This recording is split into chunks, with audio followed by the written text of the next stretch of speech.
ये श्वास जो तुम्हारे अंदर आ रहा है, जा रहा है, इसकी असली में कीमत क्या है? इसके बिना तुम क्या हो? कुछ नहीं। तुम इसको सचमुच में ग्रहण करना जानते हो या नहीं? धारण करना जानते हो या नहीं? जो अपने जीवन को समझता है वही इस चीज को जान सकता है, इस चीज का धारण कर सकता है, इस चीज को स्वीकार कर सकता है, क्योंकि इसका संबंध है जीवन से। जीवन से हृदय का संबंध है, जीवन से मन का संबंध है, इस जीवन में क्या करना है उससे। अब तुम्हारे राज में, तुम्हारी जिंदगी के राज में किसका राज चल रहा है? हृदय का राज चल रहा है या मन का राज चल रहा है? जानते हो? बोलो बोलो। बड़ा धीमे धीमे मन।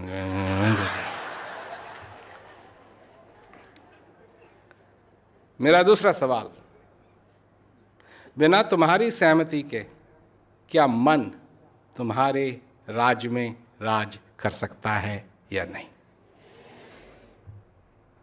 तो फिर मन को कौन परमिशन दे रहा है? तुम दे रहे।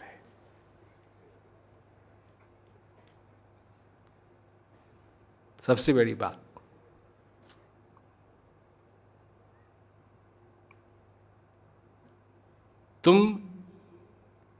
तुमने जब से अपना राज्य मन को सौंप दिया है, तब से अब तक तुम कितने कमजोर हो गए हो? क्या तुम अपना राज वापस ले सकते हो या नहीं? नहीं, मैंने ये नहीं कहा कि लेना चाहते हो। अगर मैं कहता कि तुम अपना राज वापस लेना चाहते हो तो बात अलग है, उसके लिए तो हाँ कहना चाहिए, अच्छी बात है। चाहते हो कि नहीं? ले सकते हो या नहीं?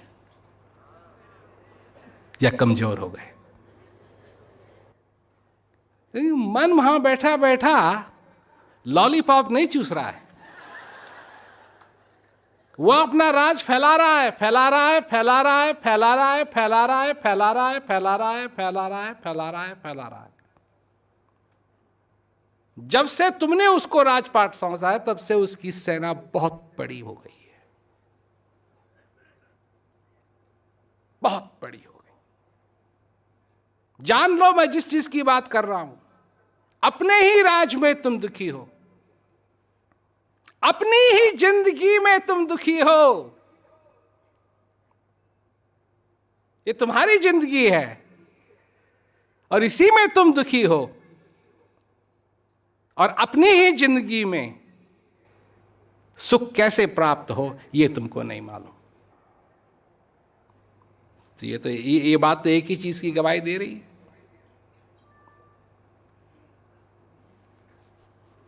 जब से तुमने राजपाट छोड़ा है, मन का राज बहुत बढ़ गया है, वो बहुत बली हो गया है। तुम उतने जितने थे उतने नहीं रहे। क्या कहा है संत महात्मा की? बालक का हृदय लेकर के आना चाहिए।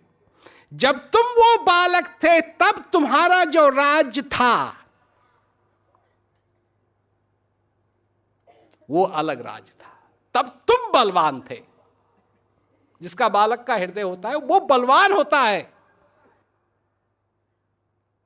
बालक ही एक ऐसा है जो किसी भी व्यक्ति के गलती को माफ कर देगा।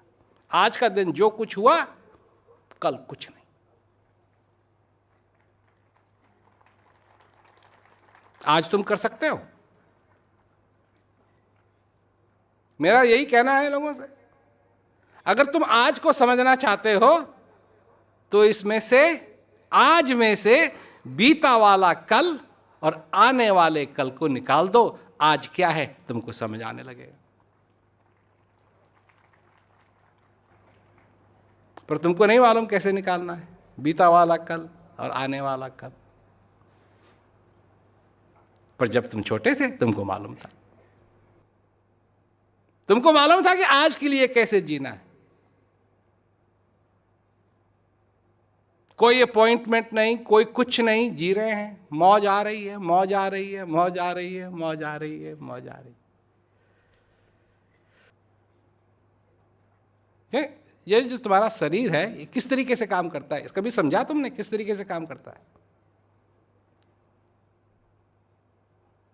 अगर तुम्हारी उंगली में कुछ खराबी नहीं है, कोई चीज नहीं छुभ रही है, कोई चीज गर्म नहीं है, सब कुछ ठीक है, सब कुछ ठीक है, अंदर से भी बाहर से भी, तो तुम्हारी उंगली तुमसे क्या कहती है? कुछ नहीं। पर अगर कोई चीज चुभने लगे, समझे ना मैं क्या कह रहा हूं, कि जब सब कुछ ठीक है, सब शांत, कुछ गड़बड़ है, तो फिर शरीर तुमको कहता है ये चीज गड़बड़ है। उसी चीज की चर्चा हो रही है कि उस गति में पहुंचना, जैसे मनुष्य सोया है पर वो नींद में नहीं है। ये होना चाहिए तुम्हारे राज्य में, ये होना चाहिए तुम्हारे राज्य में। अब मैं पूछता हूं है कि नहीं? तुम राजा हो। इस जिंदगी का राजा कौन है? तुम ही तो। पर प्रश्न उठता है तुम राज कर रहे हो या नहीं? और उसका उत्तर है नहीं। तुमने राज सौंप दिया है मन को, मन तुम्हारा राज कर रहा है, तुम नहीं कर रहे। हृदय की बात कौन समझेगा? क्या समझेगा?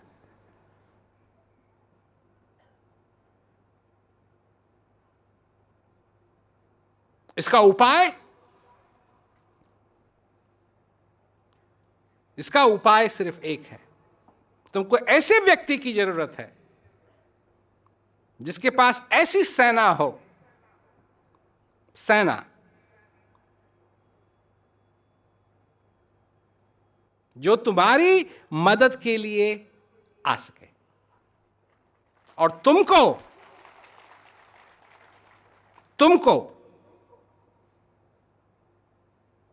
उस मन के राज से मुक्त करके तुमको फिर राजा बनाए, जिसमें तुम अपना इतनी जिंदगी का संतुलन पा सको। मैं नहीं कह रहा हूं कि मन को हटा देना है, नहीं, पर संतुलन का मतलब ही यह है कि उतना ही जितनी तुमको उसकी जरूरत है, उससे ज्यादा नहीं।